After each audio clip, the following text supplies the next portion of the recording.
Hi, my name is Talia. Welcome to Talia Nerds Out. Just happen to have a few minutes to try to get a quick video in.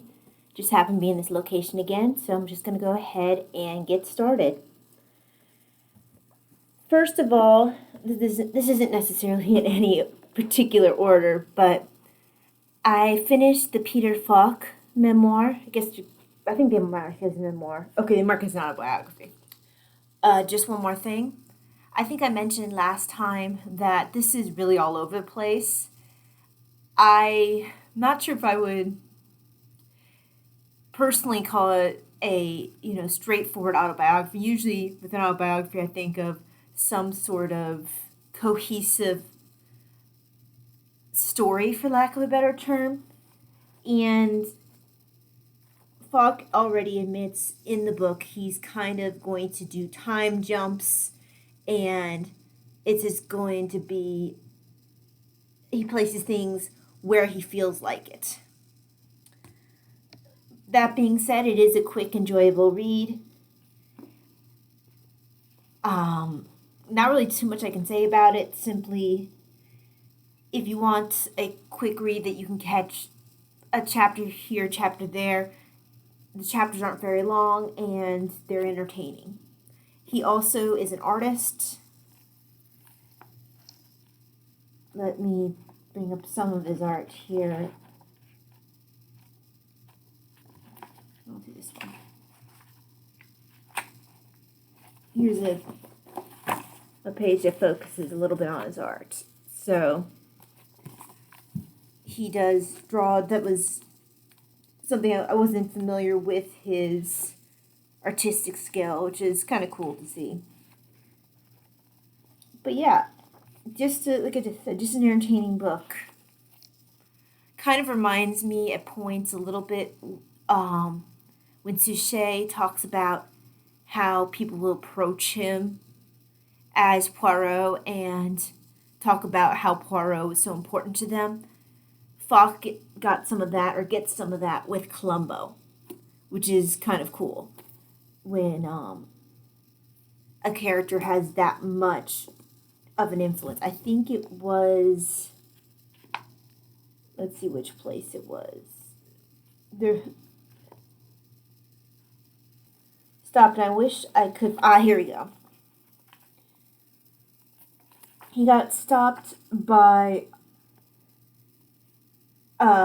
he got called by, let's see, the State Department, because an ambassador from Romania had contacted the State Department full of anxiety and had the State Department contact Falk, Peter Falk. And the reason was they were very anxious simply because the Romanian people enjoyed the Columbo show so much that they refused to believe that the seasons were only 6 episodes long, and were convinced that there were like 20 other episodes that the Romanian government was keeping from them, that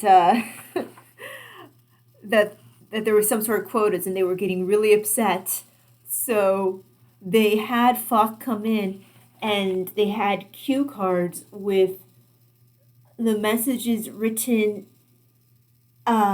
in Romanian, but phonetically written so Falk could say it, and it basically says like, "Hi, I'm Columbo. I'm sorry, you know me, I'm Columbo," and he's explaining that no, there really are only 6 episodes each season, which is kind of funny that the Romanian people were so into it that the only person they would believe was if Columbo himself, Peter Falk, came on screen. It's like, no, guys, seriously, only 6 episodes. So I thought that was kind of a fun story. And there's a lot of little stories like that one in here. But yeah, this is, like I said, an enjoyable, just quick book. Not a lot of thinking involved, just entertaining. Then, I'm just bringing up my library cards so I can see other things that I finished. Because I did a couple of audiobooks. And I think I did, I would do audio and Kindle and flip back and forth. but my Kindle's charging, so I'm going to go off my library cards. I saw, I think it was John of Audincourt's channel, John David. I also know that it was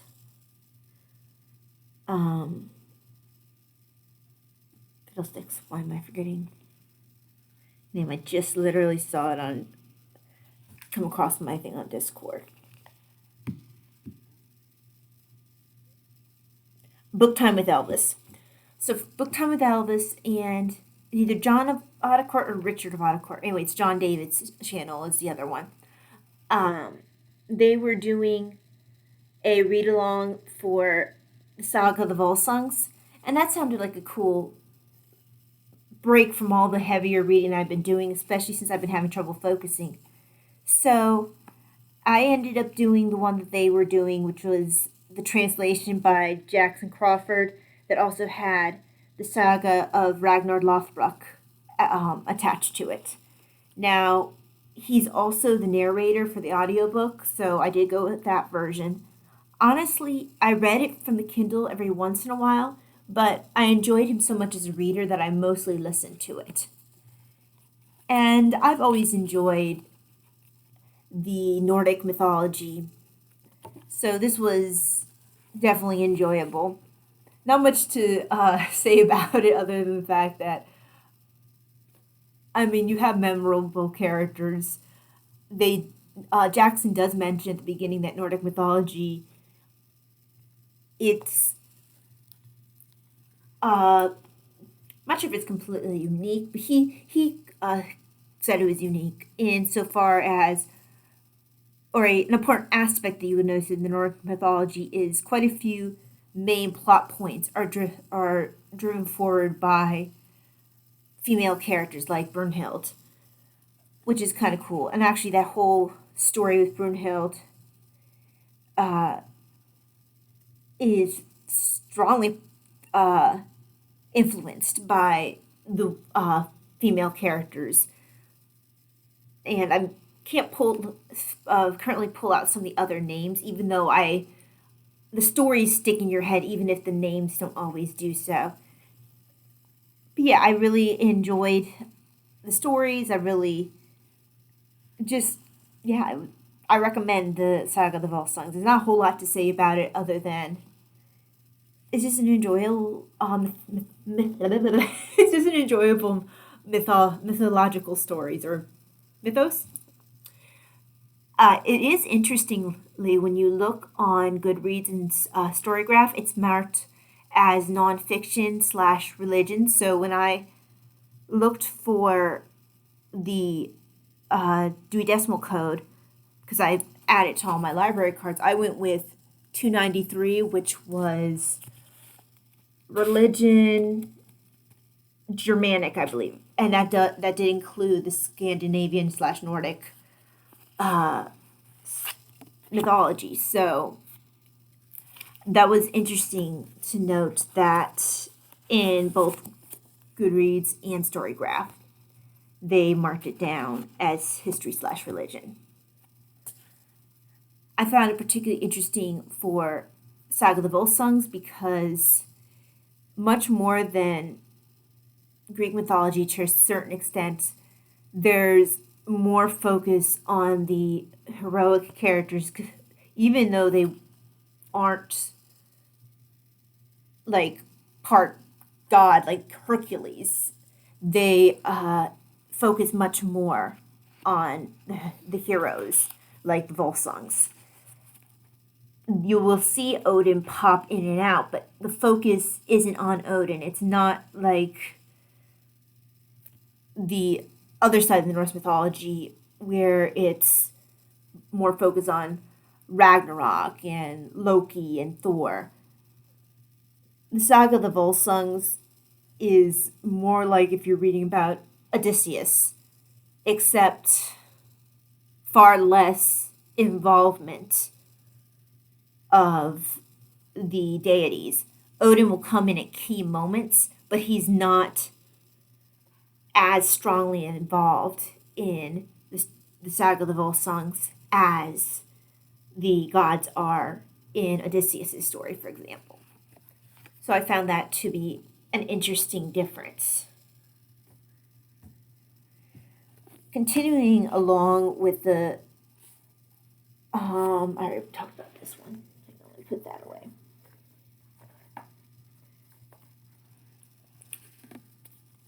I am also, and let me bring the card out. It will be also the 290s. Okay, there we go. I'm currently reading I was encouraged to read more mythology after having finished the Saga of the Volsungs. Actually, I want to go back to reading Silmarillion because it really made me want to continue reading Silmarillion. So I'll probably do that fairly soon, maybe after I finish the current mythology book that I'm listening to. This one, first of all, the Dewey Decimal Code was harder to find for whatever reason, even though they have religion. I think it's classical Greek/Roman and religion Germanic. They didn't have one for Celtic unless I missed it. So I think it was religion other for the Dewey Decimal Code, because also in Storygraph and in Goodreads they marked it as nonfiction religion. So this is Celtic Mythology, Tales of Gods, Goddesses, and Heroes. It was an Audible audiobook. Philip Freeman is the author, and the narrator is Gerard Doyle, and he has a lovely Irish brogue.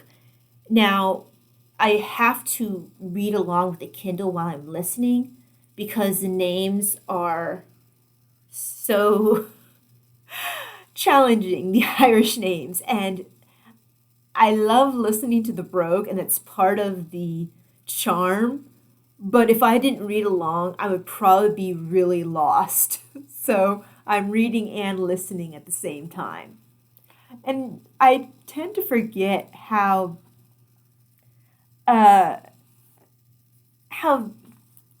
vindictive is not quite the right word, but it kind of is. How kind of sinister the fairy folk can be. Already in the first story, you see, or the first couple stories, you see some of the involvement of the fairy folk, and how there's cheating to get what they want, and kind of, but when they cheat, even, it's like they don't just cheat, they leave you with like a horrible. They go beyond. They don't just like, okay, I want your wife. They go, I want your wife, and I'm going to have a child with her, have the child grow up really quickly, and return your wife to you, who is actually your child, and now you've had a child with your child. It's like that's just going above and beyond just stealing the man's wife. So just that kind of vindictiveness, and not even vindictiveness, just pettiness from the fairy folk. And I've noticed the other thing is a lot of shape-shifting. And I remember that coming up in How the Irish Saved Civilization, which wasn't a book that I was particularly fond of, but they did mention that the shape-shifting and some of the magical numbers were very important in the Celtic religion. And so, like 3 and was very important, and 3 and 1 wasn't such a weird idea for the Celts, so it made it easier for them to accept the Trinity when Patrick came over and came over and introduced that concept to them. Sorry, I've got an itch in my throat. Then also the other book mentioned that the kind of shifting idea of the fact that you could never know who a person was because of the constant shape-shifting kind of made the Celtic world kind of a not it made it a kind of uncertain world of like where reality could just change unexpectedly because they believed in the shapeshifters and the hidden enemies that you couldn't expect, or not necessarily even enemies, but uh, hidden folk that might not have might not have your best, might not have the best intentions towards you, and might cause you harm just cause. So that is one that I'm currently reading, the Celtic mythology. Although I'm reading, listening to it, not just reading. So let me go ahead and put this back in here. Okay. I also started and finished another book since I last recorded. I decided I wanted to have some audiobooks going. And I started Thomas Asbridge's The Greatest Knight, The Remarkable Life of William Marshall, the Power Behind 5 English Thrones. And I really enjoyed the book. I don't think I wrote down the reader. Who's the reader? Derek Perkins was the reader, and he was a good reader. I've always wanted to learn more about John Marshall. It was an engrossing story, especially towards the end when you really had King John to contend with and the balancing act that William Marshall had to do in order to keep his position enough that his family had a legacy. They kept saying a dynasty when he passed, but also, not offending. So it's very hard to not offend John and yet keep any sort of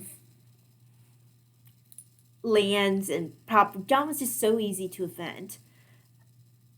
It was interesting. He lived a very exciting life. He lived through Henry. He then had Henry the Young King, who he was very loyal to. Then Richard, and then John. Oh, and then of course John's son Henry the Third. He made sure that he got to the throne.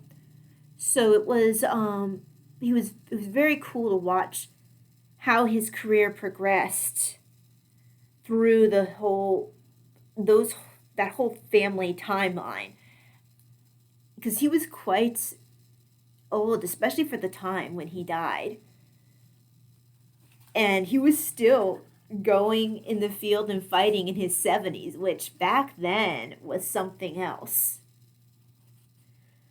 Yeah, I found the story not only to be interesting because of William Marshall himself, and they're basing it off of besides other sources, but they're basing it strongly off of a biography about William Marshall that was, I'm trying to remember the word. Well, his son had somebody write it up. I can't remember the word that I want to remember, but his son commissioned this work about William Marshall, and it was found by chance by a historian, and he lost track of the book for a while and then found it much later, and they were able to use it as a source to write a biography about William Marshall. Thomas Asbridge himself was not the person who found the biography, but he was able to use that source. So I thought that was really cool. I also thought it was cool that they were able to use William Marshall's life, or Thomas Asbridge was able to use William Marshall's life to kind of pull back the mystique and the mythos of the medieval knight and give a more realistic look that, okay, yes, you had the aspects of chivalry, but there was a lot of self-interest involved. Not only for getting monetary gain, and that was very important, but also for reputation. If you were seen to not be loyal, how it could have you ostracized. And so it was very much to your self interest to maintain your loyalty. And sometimes you'd have a position where your loyalty would be tested because you had loyalty to two opposing forces. At one point, William had people underneath of him who were given a choice to obey John or to remain loyal to William.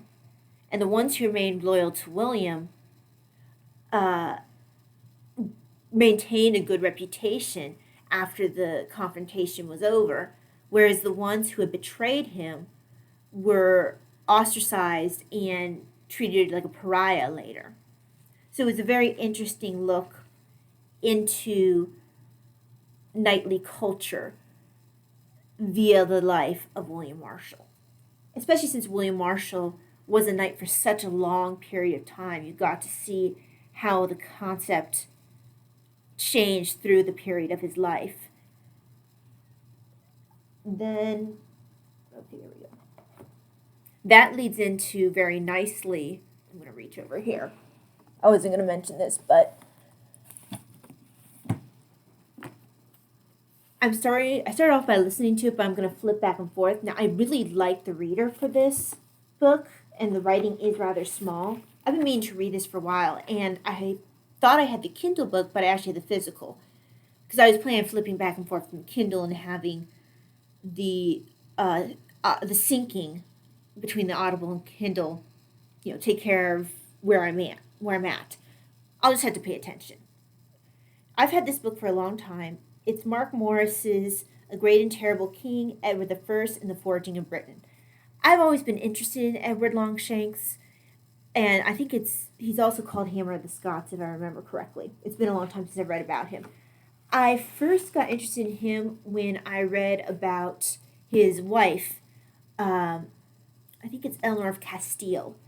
I read an Alison Weir biography on her, and I found her to be very interesting. One of the things that really struck me back then was the fact that he was so affected by Eleanor's death that he put up, I think it was 14 crosses that are called the Eleanor crosses, and that's what Charing Cross and a couple of other areas that have. I think Charing Cross is the one I think of particular. That's where one of the crosses was.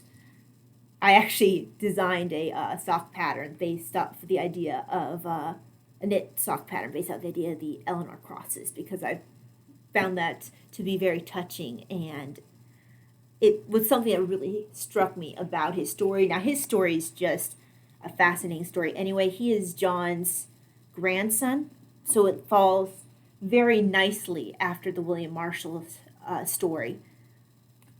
It skips over Henry III, but Henry III is going to be, or has so far been, has so far had a decent part to play in Edward's story, which makes sense based on when you know his story. I am not very far along. Edward's just starting to push back against his father a little bit, wanting a little bit more responsibility, a little bit more power. So we're starting to see some of the seeds of frustration and some of the seeds of what you saw with Henry the First's sons, with Henry the Young King and Richard and John. Whenever they felt like they didn't get enough power, they'd start rebelling. So you're starting to see a little bit of those seeds of discontent being sown and manifesting a bit. But I'm looking forward to continuing this. Like I said, I like the reader, and I am enjoying having the physical book to flip back to as well. Other than that, not a whole lot to say. I'm still reading some of the other books. I've got to run. I feel like I heard the door starting to unlock and family starting to come home. So I will see y'all later. Have a very blessed day. Thank you very much for joining me today for Talia Nerds Out. I will catch y'all later. God bless. Bye-bye.